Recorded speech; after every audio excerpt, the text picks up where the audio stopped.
हरे कृष्णा।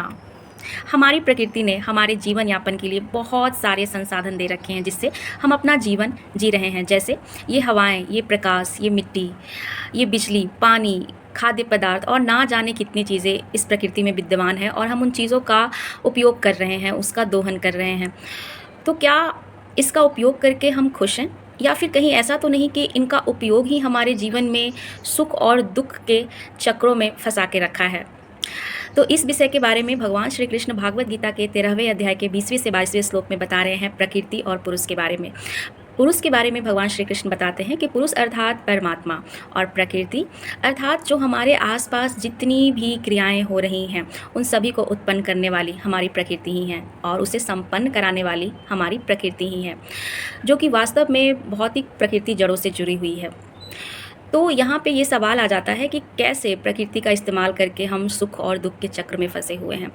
तो सबसे पहले जो प्रकृति ने हमें साधनें उपलब्ध कराई हैं जिनका हम उपयोग कर रहे हैं, अगर मान लिया जाए एक बार में कि ये संसाधनें लिमिटेड हैं तो क्या होंगी। निश्चित तौर पे व्यक्ति उस चीज़ को पाने के लिए कंपटीशन की भावना उसमें उत्पन्न होगी, क्योंकि रिसोर्सेज जो हैं, संसाधनें जो हैं वो लिमिटेड हैं और उसके कंजप्शन के लिए लोग जो हैं वो बहुत ज़्यादा हैं। तो निश्चित तौर पे इसके लिए उनमें कंपटीशन की भावना आएगी और जैसे ही कंपटीशन की भावना आएगी प्रसन्नता वहाँ से चली जाएगी। एक तो ये बात हुई। दूसरी बात कि अगर हम मान लें कि रिसोर्सेज अनलिमिटेड हैं, वो कभी ख़त्म नहीं होगी, तो क्या उन रिसोर्सेज को कंजप्ट करने के लिए हम तमाम उम्र उसी तरह से उसका यूज़ कर सकते हैं?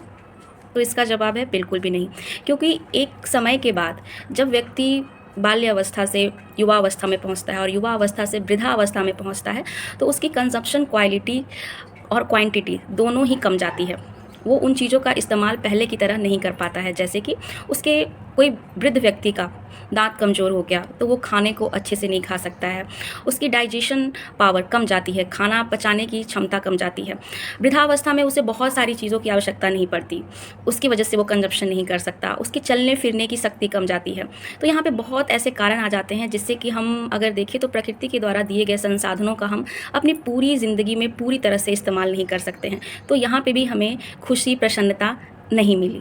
तो यहाँ पे हम देख रहे हैं कि प्रकृति को अगर हम भोगना चाह रहे हैं, उसका कंजप्शन करना चाह रहे हैं, तो हमें कहीं से भी प्रसन्नता नहीं मिल रही है। तो यहाँ पे सबसे ज़्यादा समझने की बात है कि तो फिर प्रसन्नता, जॉय कहाँ से हमें मिलेगी? तो प्रसन्नता मिलेगी हमें, प्रसन्नता कहाँ से मिलेगी? तो प्रसन्नता हमें मिलेगी हमारे भगवान से, क्योंकि असली प्रसन्नता वही है। क्योंकि भगवान परमात्मा हमारे श्री कृष्ण ही हैं जो इस संसार के मालिक हैं और इन जीवों के भी। तो अब इस चीज़ को हम कैसे समझें बिल्कुल सरल तरीके से। तो जब भी हम पौधों में पानी डालते हैं तो हम कहाँ डालते हैं? तो पौधों में पानी क्या हम उसके पत्तियों पे डालते हैं, उसके डालियों पे डालते हैं, या फिर उनके फूलों पे डालते हैं? नहीं ना, हम पेड़ों में, पौधों में पानी उनके जड़ों में डालते हैं। बिल्कुल इसी तरह भगवान श्री कृष्ण भी इस संसार के जड़ हैं। जैसे ही हम भगवान की सेवा करते हैं, भगवान को हम प्रसन्न करते हैं, तो उससे हमारा समाज प्रसन्न होता है और जैसे ही समाज प्रसन्न होता है तो हम प्रसन्न हो जाते हैं।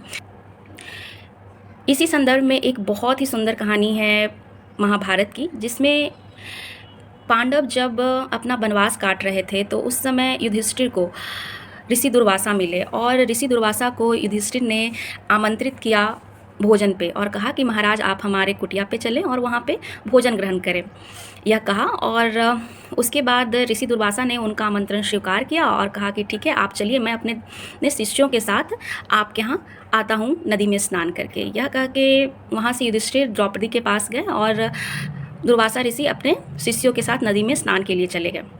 जब युधिष्ठिर अपने कुटिया पे पहुँचे और द्रौपदी को बताया कि दुर्वासा ऋषि आ रहे हैं भोजन पर, मैंने उन्हें बुलाया है, यह सुन के द्रौपदी एकदम से चौंक गई, क्योंकि खाना समाप्त हो चुका था, खाना बचा नहीं था और शाम हो गई थी, तो अब खाना बन भी नहीं सकता था।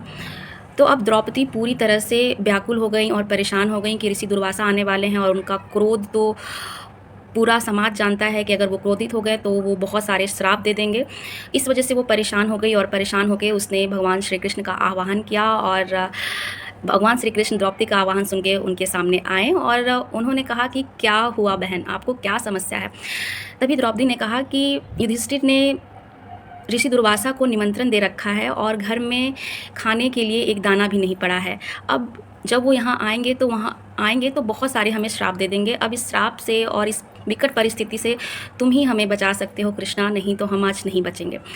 तो ये सुन के भगवान श्री कृष्ण मुस्कुराए और बोले कि तुम्हारे घर में जो भी पका हुआ जो भी अन्न है, अगर एक भी दाना बचा हुआ है तो तुम उसे लेके आओ। द्रौपदी का श्री कृष्ण की बात सुन के द्रौपदी एकदम से अचंभित हो गई और उन्होंने कहा कि एक दाना भी नहीं बचा है हमारे घर में, सारा खाना खत्म हो गया है। तो भगवान श्री कृष्ण ने कहा कि अरे तुम्हारे जूठे बर्तन में ही कुछ दाने पड़े होंगे, तुम उन्हीं को लेके आओ। यह बात सुनकर द्रौपदी एकदम से दुखी हो गई और उन्होंने कहा कि मैंने आपको अपने घर बुलाया और आपने आज हमसे खाने को मांग रहे हैं और ये भी कह रहे हैं कि कोई भी जूठा उसमें से जो दाना बचा हुआ है तुम मुझे वो खिला दो, ये मैं कैसे कर सकती हूँ। भगवान श्री कृष्ण ने कहा कि तुम्हारे श्रद्धा और सम्मान से दिया हुआ वो एक दाना भी मेरे लिए बहुत ही ज़्यादा महत्वपूर्ण हो जाता है, तुम जाओ और लेकर आओ। तो द्रौपदी ने श्री कृष्ण की आज्ञा मानी और उसने अपने बर्तन में देखा तो एक दाना बचा हुआ था। वो रोते हुए भगवान श्री कृष्ण के सामने लाई और उनको दी। भगवान श्री कृष्ण ने खाया और काफ़ी आनंदित महसूस किया। उसके बाद भीम को कहा कि जाओ भीम, अब ऋषि दुर्वासा को तुम बुला के लेके आओ। तो भीम फिर उस नदी के किनारे गया जहाँ पे दुर्वासा ऋषि बताए थे कि वो स्नान कर रहे हैं अपने शिष्यों के साथ, और पहुँचा तो उसने आवाज़ लगाई दुर्वासा ऋषि को कि दुर्वासा ऋषि चलिए, अब खाने का समय हो गया है, खाने पे चलिए। तो ये बात जैसे ही दुर्वासा ऋषि ने सुना तो अचानक से उन्हें ऐसा लगा कि उनका पेट पूरा भर चुका है और उनके शिष्य भी अचानक से ऐसे कहने लगे कि महाराज हमारा पेट बिल्कुल भर गया है, ऐसा लग रहा है कि अब बहुत खा लिया है, अब हमसे चला नहीं जा रहा है। तो दुर्वासा ऋषि सोच में पड़ गए कि अरे भाई भीम हमें बुला रहा है, अगर उसका बात नहीं सुना तो वो छोड़ेगा नहीं, सबको दौड़ा दौड़ा के मारेगा। तो दुर्वासा ऋषि ने कहा कि सुनो भीम, मुझे तो कुछ नहीं करेगा लेकिन तुम लोगों को नहीं छोड़ेगा, अगर वो बुला रहा है तो जाना ही पड़ेगा, इसलिए तुम लोग भाग जाओ। और ये कह के दुर्वासा ऋषि ने अपने सारे भक्तों को, अपने सारे शिष्यों को वहाँ से भगा दिया और खुद भी चले गए। तो यहाँ पे कहने का ये अर्थ है कि अगर हम भगवान को प्रसन्न कराते हैं तो निश्चित तौर पे जितने भी हमारे आसपास की चीज़ें हैं और आसपास के लोग हैं और हमारे समाज के लोग हैं वो अपने आप प्रसन्न हो जाते हैं, और जैसे ही वो प्रसन्न होते हैं हम प्रसन्न हो जाते हैं।